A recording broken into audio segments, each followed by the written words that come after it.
Hello, everyone. If you like what I'm doing here, please consider subscribing, liking, and commenting. It would really help the channel out quite a bit. Thank you very much.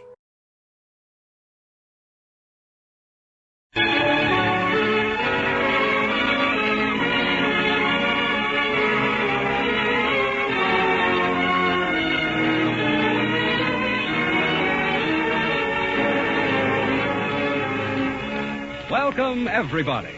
Tonight, your neighborhood Good Gulf dealer joins the Gulf companies in presenting a new program. So welcome to all of you from the Good Gulf Dealers of America.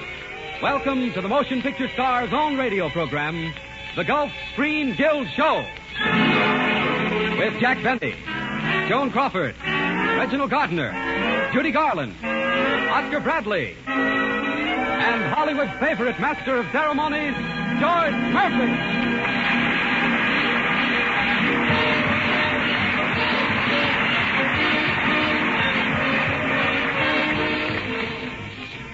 Good evening, ladies and gentlemen, and welcome to the Screen Guild Show. Maybe you're wondering why we call this the Motion Picture Star's own program. Well, you see, it's this way. This show is written, directed, and acted by the greatest names in the motion picture industry, with every type of entertainment that represents Hollywood. Reviews, musical comedies, dramatic shows, different writers, directors, and stars each week. But most important, the money that the Gulf Oil companies pay the stars for appearing on this program will be turned over to the Motion Picture Relief Fund. So you see, it is really our own program. And we hope that you have as much fun listening to it as we have bringing it to you. So let's swing right into the show with a star who still manages to keep her youthful appearance in spite of her 15 years. Judy Garland.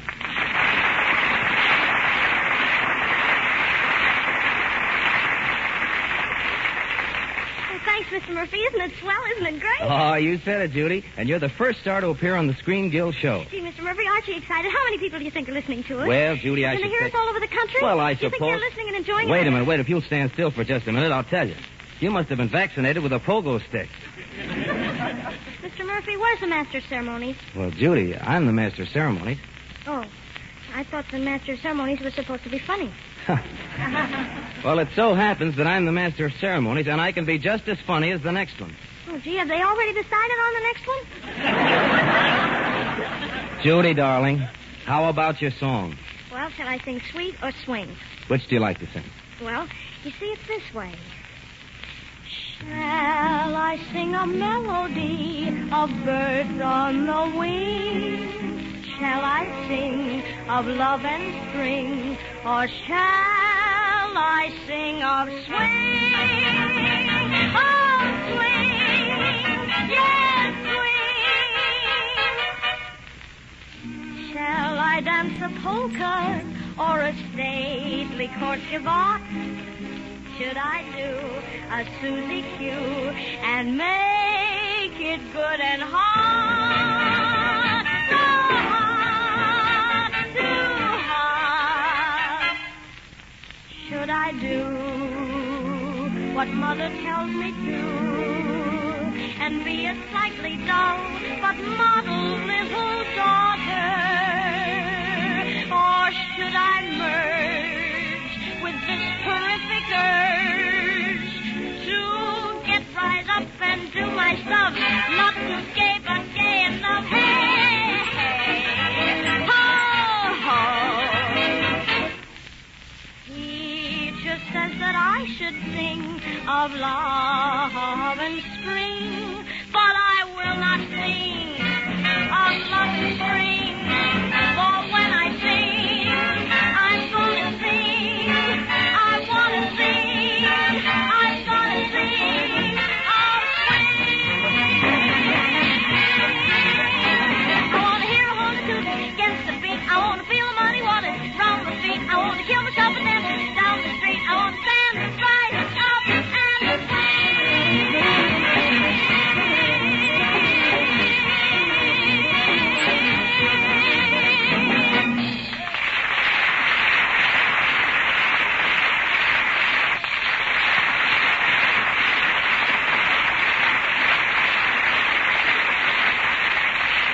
Thank you, Judy Garland. Thank you. That was grand. That was swing and certainly sweet. Thanks. And don't forget, I want to meet all the stars on the show tonight. All right, you stick around and I'll introduce you to Joan Crawford.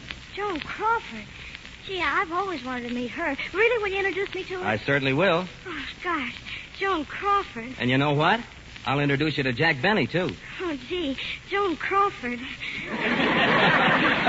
Judy, it looks as though you're really serious about this. Hey, somebody just came in. That might be Joan now. Pardon me. Am I interrupting anything? No, not at all. Then I must be in the wrong studio. Goodbye. Hey, wait a minute. It's Reggie Gardner, folks.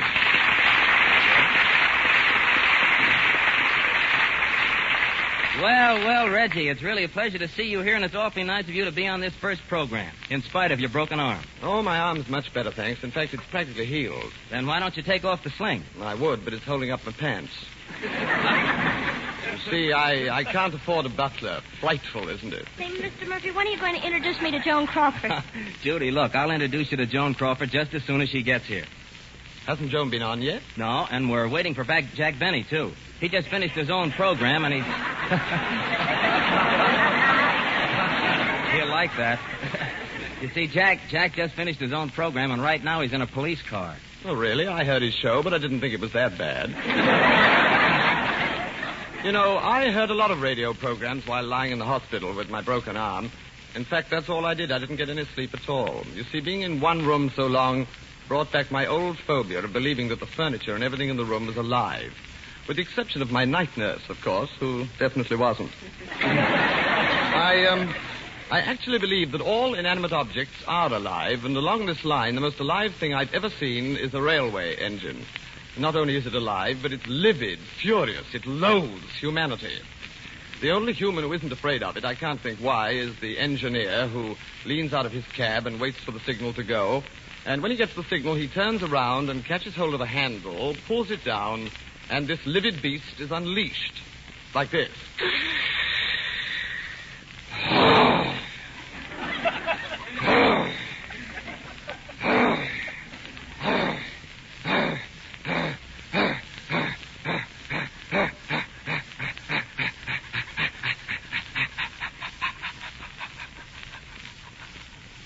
And so forth on its journey.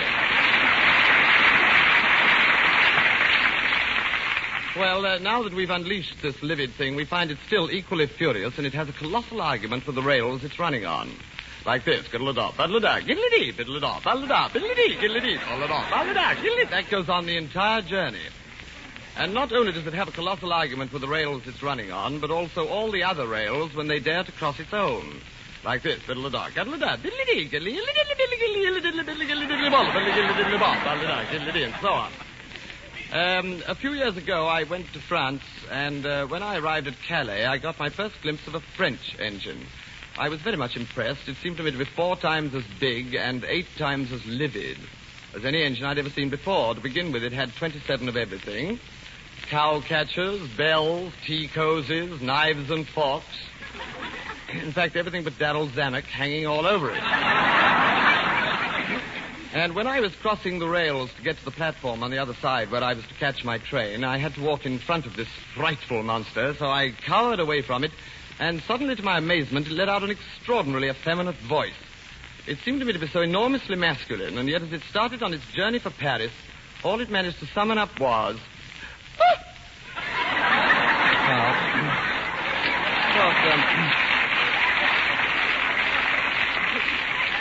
Of course, I may be wrong about that, but really does seem to me to be a little peculiar. Now, before I end this bit of nonsense, I would like to tell you the one thing that an engine really loathes more than anything else, and that is another engine coming in the opposite direction. That it cannot bear. And by this time, you're well on your trip, and you've settled down quite calmly to diddle-a-dom, baddle-a-da, giddle-a-dee, boddle-a-da, and all the other maddening noises, when suddenly, to your horror, this new thing bursts upon you and nearly knocks you on the carriage floor. It's the most frightening thing in the world, and it goes like this. Diddle-a-da, diddle-a-da, diddle-a-dee, diddle-a-da, hallada, hallada, hallada, hallada, hallada, hallada, hallada, hallada, hallada, hallada, diddle-a-da, diddle-a-dee, diddle-a-da. But it's very silly, don't bother. It's just my own personal program.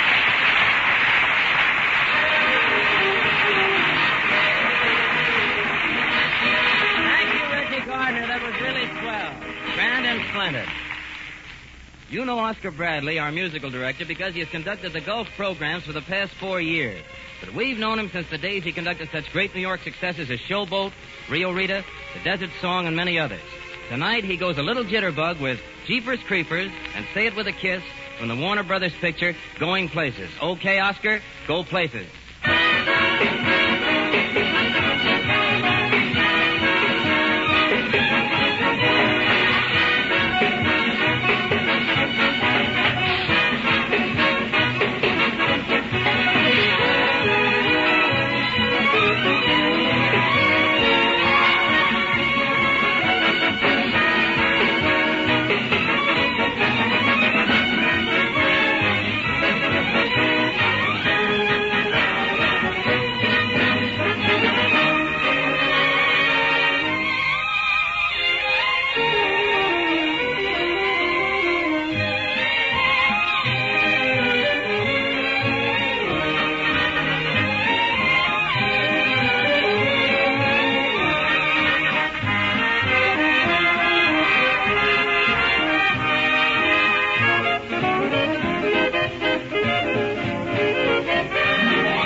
Grand Oscar. Tonight, ladies and gentlemen, Ralph Morgan is playing a dual role. He is here not only as president of the Screen Actors Guild, but also to represent Gene Hersholt, president of the Motion Picture Relief Fund, who is in New York. Ladies and gentlemen, our president, Ralph Morgan.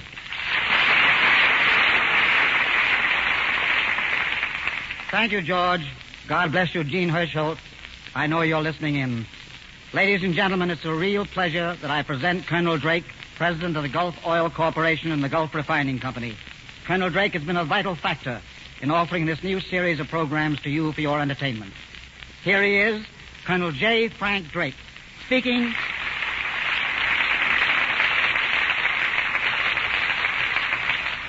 in behalf of the Gulf companies and of your independent, good Gulf dealers. Thank you, Mr. Morgan. Ladies and gentlemen, during the past 7 years, Gulf has pioneered in bringing you many unusual phases of radio entertainment for the first time.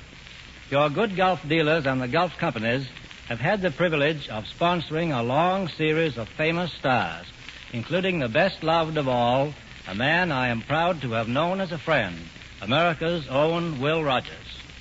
This year, we have searched for a new frontier in the radio field. We feel that we have found it in the Screen Guild show, which brings you practically all the leading stars, the featured players, and the directors and writers in Hollywood. We hope that in this way we shall open new frontiers of enjoyment to you and to millions of other Americans. It has been possible for Gulf to sponsor a program of such a wide scope only because of the cooperation of the Motion Picture Relief Fund, the Screen Actors, Writers, and Directors Guilds, and the motion picture producers. We think it worthy of your attention that the amount paid by the sponsor for talent on this program will be placed in a special fund to build a home for the care of aged and indigent people from all branches of the film industry. We feel that this is a humane and very worthwhile project, and we are proud to be associated with it. We hope also that this is the kind of entertainment that all of you will enjoy, and that you will find the Screen Guild show worthy of your continued support.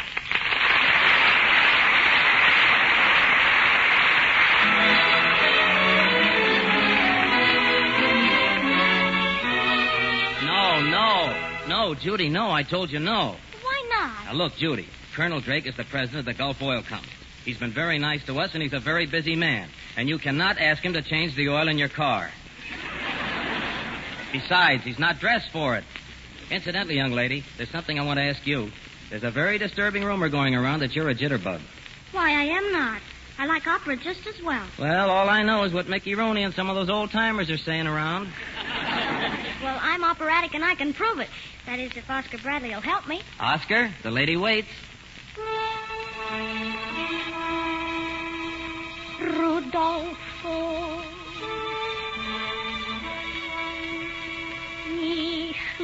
Dich mich.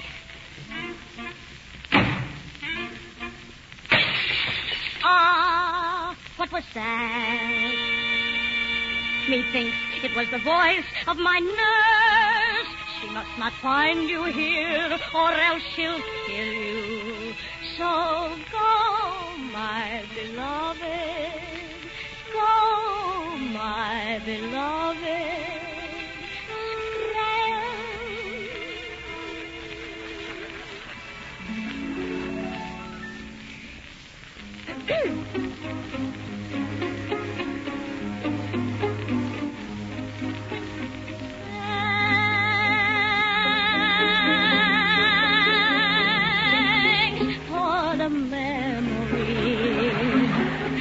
Rainy afternoons, swingy Harlem tunes, and motor trips, and burning lips, and burning toast, and prunes. How lovely it was.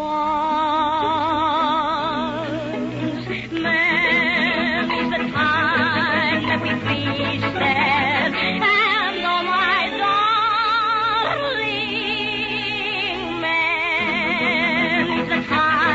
that we well, it was swell while it lasted. We did have fun, and no harm done, no tears, no fuss. Hooray for us, and thank you. Thank you. Thank you so much. Ronnie! Thank you so much. Don't mistake my attitude. Listen to my gratitude.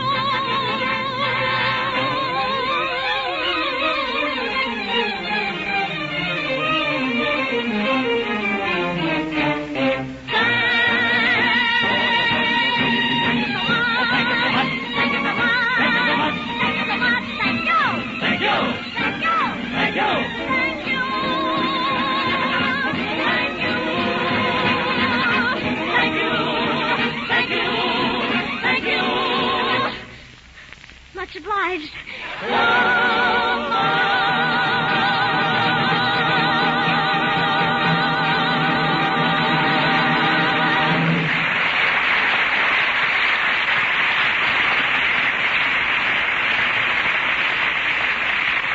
Thank you, Judy. Thank you. That was grand. I never realized that you were such a serious threat to the Mets. Yeah, it kind of was a surprise to me, too. Well, Mr. Murphy, don't forget that, You're going to meet Joan Crawford just as soon as she gets here and not before, and don't ask. Here I am, George. You can relax. Why, it's Jack Benny. Hello, Jack.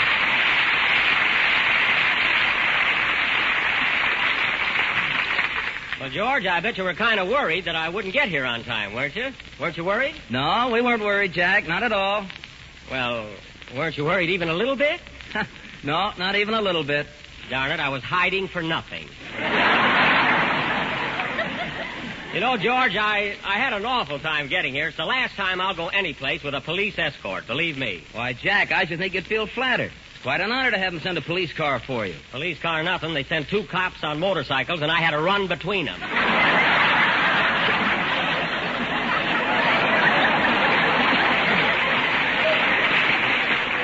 I should feel honored yet.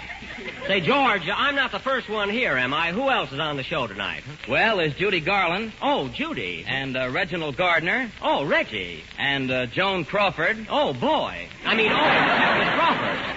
You know, George, a funny thing. Now, I know nearly everybody in Hollywood, and yet I've never been able to... I've never had the pleasure of meeting Miss Crawford. You haven't? No. Oh, we've been at the same places at the same time, like the Rose Bowl game and America, but we never seemed to rub elbows. Is that so?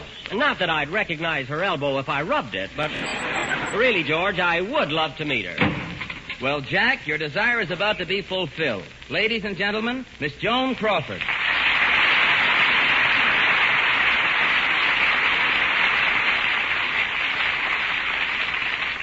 Hello, Joan. Hello, George.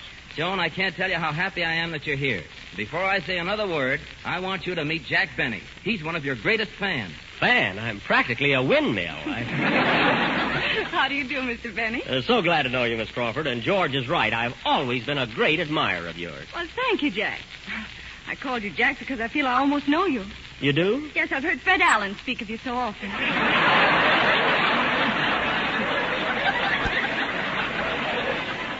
Oh, you have? Well, stop staring at me. I'm sorry. Listen, Miss Crawford, you know, Allen has been saying a lot of things about me, but don't believe a word that comes out of his nose. Oh,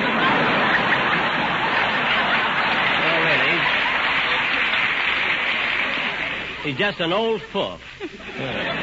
Jack, I hate to take sides, but I listen to your program nearly every Sunday, and I've heard you say some pretty awful things. About Allen? No, just some pretty awful things. Well, it's nice to know that you listen anyway. And by the way, Joan, you don't mind my calling you Joan, do you? No, not at all. It's such a short program, and if you can save a syllable here and there, they add up. Now, I started to say, Joan, I saw your latest picture, The Shining Hour, and I thought that you... Joan. Yes? This is Judy Garland. She's been so anxious to meet you. Hello, Judy. Gosh, Miss Crawford, you're my favorite star. The child cute. You know, Joan, as I was saying... Thank you so much, Judy. Now, in The Shining Hour, Joan, your performance... Gee, Miss Crawford, when I grow up, I want to be just like you. Well, you know, Joan, your And I performance... will be, too, someday. Judy, sweetheart, you're getting in my hair. Well, I won't get lost.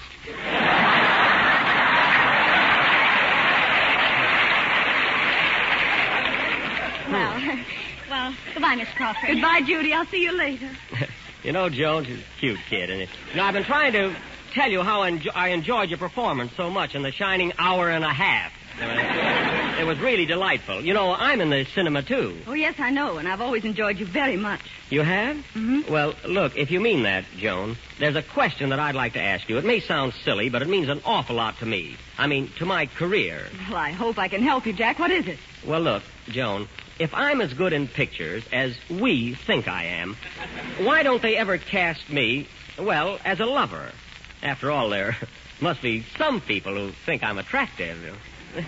Oh, there must be. Yeah. But getting back to me being a lover, I can't understand how Paramount overlooks such a natural opportunity. I've got Gary Cooper's eyes and Don Amici's nose, Robert Taylor's overcoat, and yet something is holding me down. Well, maybe it's the overcoat. No, Joan. What I'm driving at is this. What is it that keeps me from being another Ronald Coleman or a Clark Gable? Oh, Jack, that's a very delicate thing to say. But come on, tell me, Joan. I can take it, really. Jack, I could tell you what I think might be the reason, but I hate to say it in front of all these people. Oh, that's all right. I won't be offended, I promise you. Take an oath. May I never live to see Artists and Models Abroad, a Paramount picture, playing at your favorite theater. All right, then. Here goes. Jack, I think you're very clever and you're very talented. But you lack the most essential thing for success on the screen. I do. What is it? Sex appeal. Sex appeal. I mean, you can't mean that I haven't got enough. Oh, yes, I can. Funny, and I never even suspected it. Gee, I do the rumba, and I wear turtleneck sweaters, and I saw ecstasy.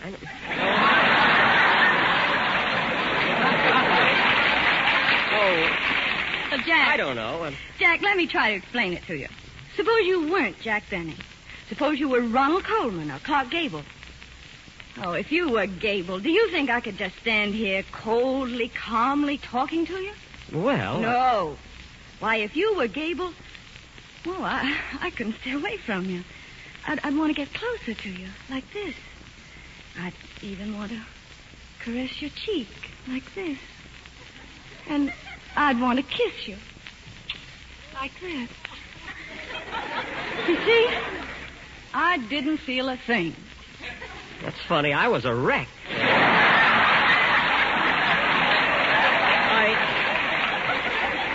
I see what you're driving at, Joan, but when you mention Gable, don't forget you only see him on the screen where he's acting, playing a part, giving a performance.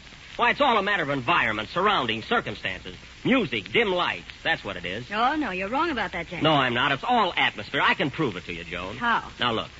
Look, I want you to close your eyes and forget I'm Jack Benny. I mean, close your eyes and think of me as Clark Gable. You mean I should concentrate on it? Yes. Now, remember, I'm not Jack Benny. I'm Clark Gable. I'm Clark Gable. Clark Gable. Got it? Yes, Jack. All right, I'm Jack Gable. I mean, what's in a name? Now, look, we'll play a love scene together, a real fervent love scene. I'll show you that my kiss and Gable's, it's the same thing. Are you ready? Yes, I'm ready. All right. Now, close your eyes and we'll start. Dim the lights, please. Dimmer. Music. Joan. Oh, Joan. Oh, Clark, it's really you. And I thought you were leaving without saying goodbye. Oh, my poor darling. My sweet. Let me dry the tears that are brimming in your eyes. My love. I should have told you sooner, but I'll be back, darling. I don't know how or when. But my heart calling to yours will sing a rhapsody in your dreams, though years and 1,000 miles shall separate us. Oh, Jack. Yes, dear. I mean, what is it, George? Hey, Jack, you want to know something? I forgot to give you an introduction tonight. Who cares? Goodbye. Well, I can give you one right now while Miss Crawford is sleeping. She's not sleeping. Joan, are you still in the mood? I will be as soon as I close my eyes. All right, then. Let's continue. Oh, cruel fate. What exquisite agony. To meet and part with nothing left to cherish but the ecstasy of love's first kiss. Love's first kiss. And kiss me, my sweet. And I shall ever be a man whose heart has plumbed the depths. My beloved. Kiss me. To think that we may never meet again. Kiss me. To think that fate could treat me thus. Kiss me. To think Kiss that... me, for heaven's sake. Oh, my love.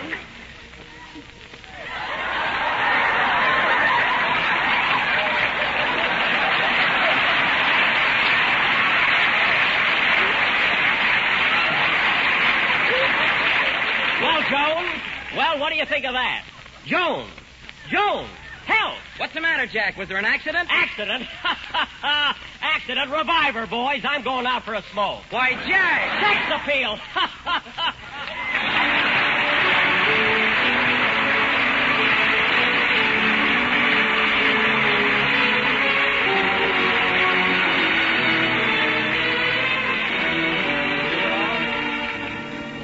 Before we ring down the curtain, I'd like to thank all the artists who took part in tonight's show.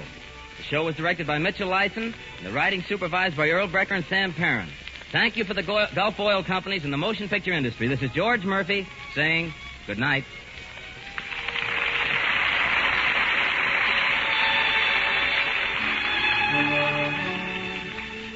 Tonight's Screen Guild show was the first of a new series bringing you all the most famous artists in Hollywood. Next week, same time, same station, the good Gulf dealer in your neighborhood joins the Gulf Companies in welcoming you to another Screen Guild show with Oscar Bradley's orchestra and your master of ceremonies, George Murphy, with Fred Astaire, Gino Corrado, Herbert Marshall, Franklin Pangborn, and Loretta Young in an original musical comedy directed by Ernst Lubitsch. We are grateful to MGM for Joan Crawford, Judy Garland, and George Murphy, to General Foods and Jell-O for Jack Benny. Thanks for the memory is from the motion picture of the same name. John Conte speaking. This is the Columbia Broadcasting System.